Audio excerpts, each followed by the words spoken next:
Hi and welcome to FAParks. Today I'm finally in Blackpool Pleasure Beach, or shall I say Pleasure Beach Resort. This is a park that I was so looking forward to visit. It's a kind of museum home of 10 coasters, out of which the oldest is 101 years old.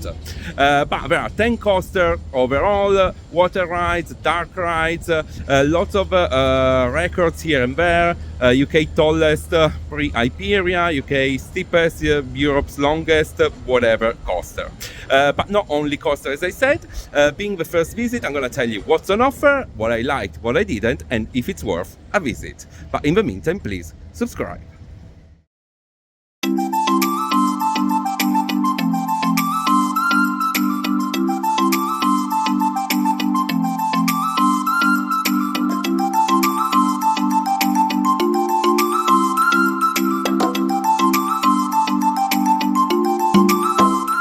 And so let's start with a roller coaster, and I'm going to tell you what happened yesterday. Yes, because this one is actually day 2 in the park. Yesterday I rode 6 out of 10, reason being that the other 4 never opened at all in the whole day. So I rode 3 wooden coasters from the 30s, Grand National and the other 2 in the Nickelodeon area, then the Vekoma SLC, the horse one and the bobsled one.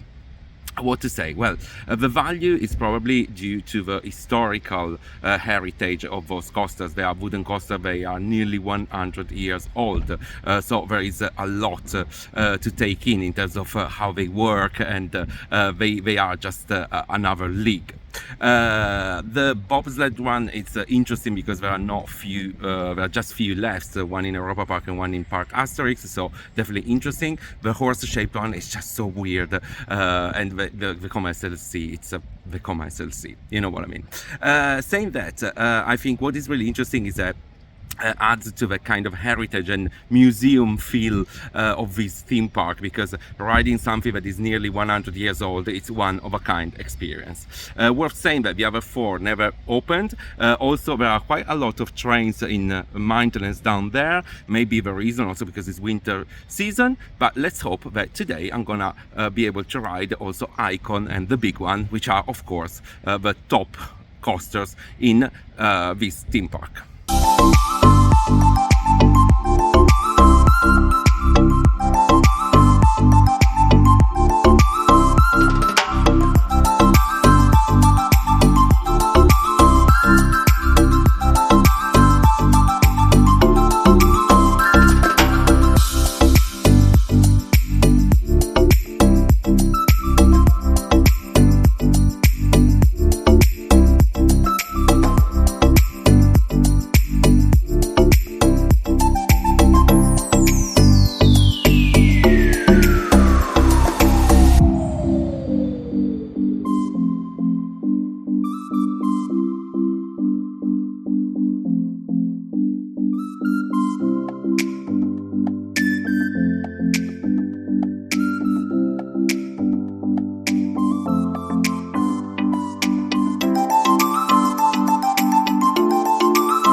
And so, instant reaction after riding Valhalla.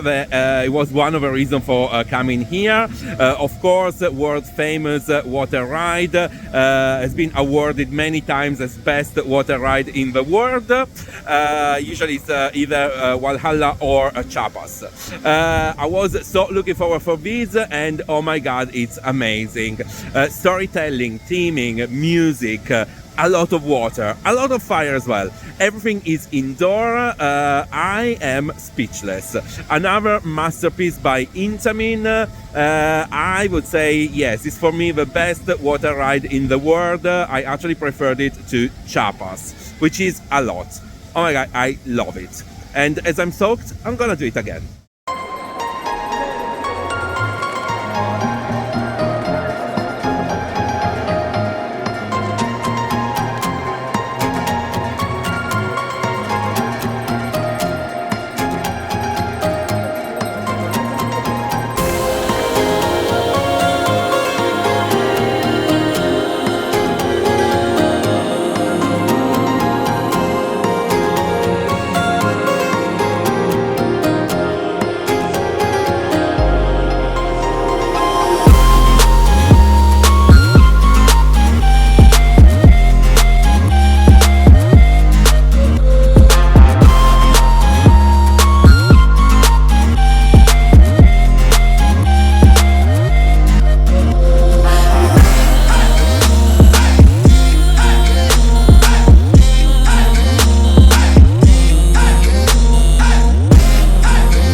Talking about dark rides, well, there are mainly three here: Alice in Wonderland, Wallace and Gromit, and the Ghost Train. Now, keeping in mind that those as well are super old and would fit in a museum perfectly, well, they were surprised because they are well put together, nicely themed, but also I think they've been constantly refreshed, and so they don't look as old as they are. Alice in Wonderland is kind of a psychedelic trip. The Ghost Train looks like the one of a fanfare. Well, it's not. And Wallace and Gromit, it's just good. It's really, really good. So, keeping it in context, how old they are and where they are, I think the three dark rides are really, really well done.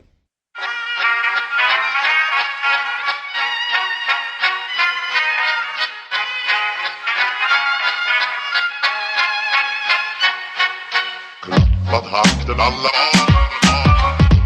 fullfest hela dagen. Mjöl från livets grottekvarn. Fullfest hela dagen.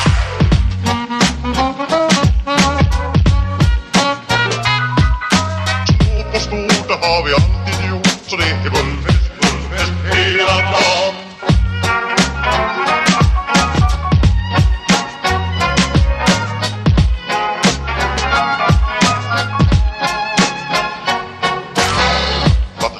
Alla fullfest hela dagen. Mjöl från livets grottekvarn. Fullfest hela dagen.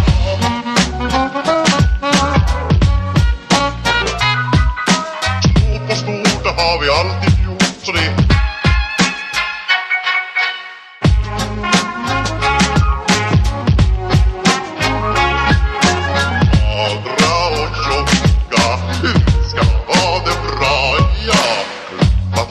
alla barn. Fullfest hela dagen. Mjöl från livets grottekvarn. Fullfest hela dagen.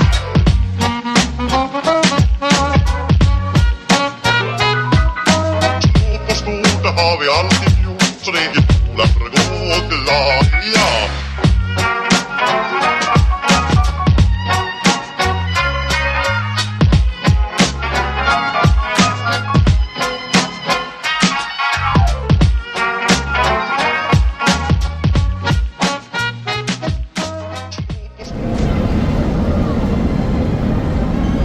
And then there is a kids area, Nickelodeon, where there are lots of flat rides and two really old wooden coaster, and what you see here has got nothing to do with it.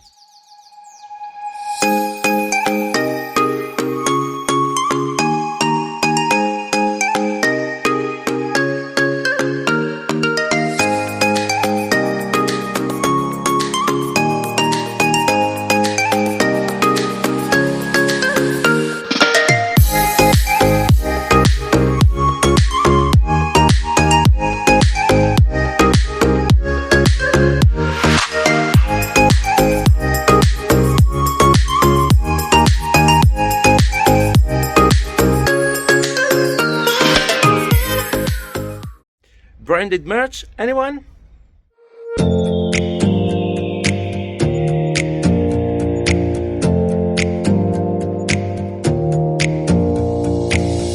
Close your eyes for a minute, close your eyes for a second. I won't change my mind. What does getting deep now? What does getting deep now? Follow me around, yeah. Can you let me down? Please don't let me down. Yeah, yeah, yeah, yeah, yeah. Baby, let me down. Can you let me down? Please don't let me down. Please don't let me down.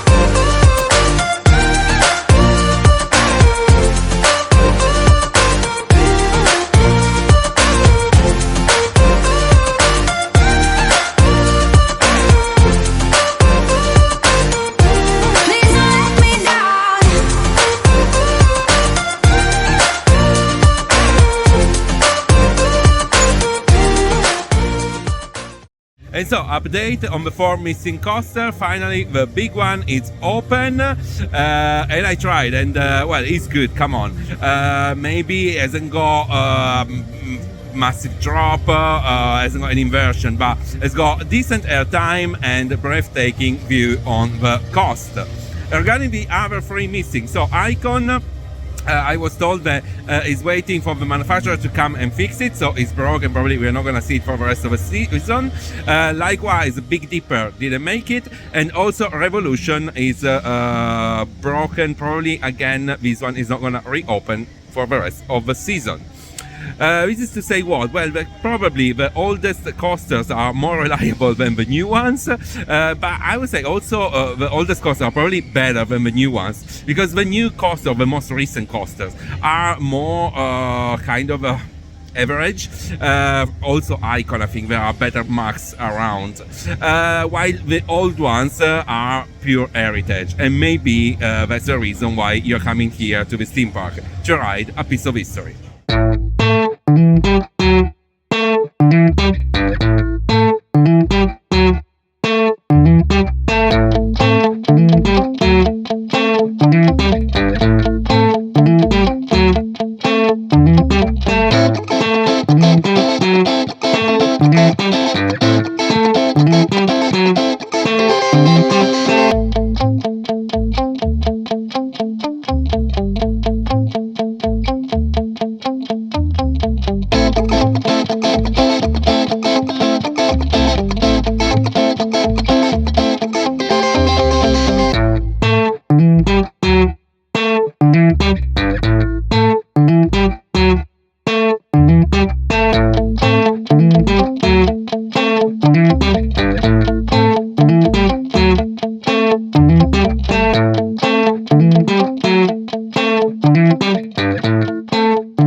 So it's here in front of Icon that I'm gonna wrap up the visit of Pleasure Beach Resort, and it's a kind of mixed bag. Well, I love the park because it's a kind of museum, and it's kind of new and super old mixed together.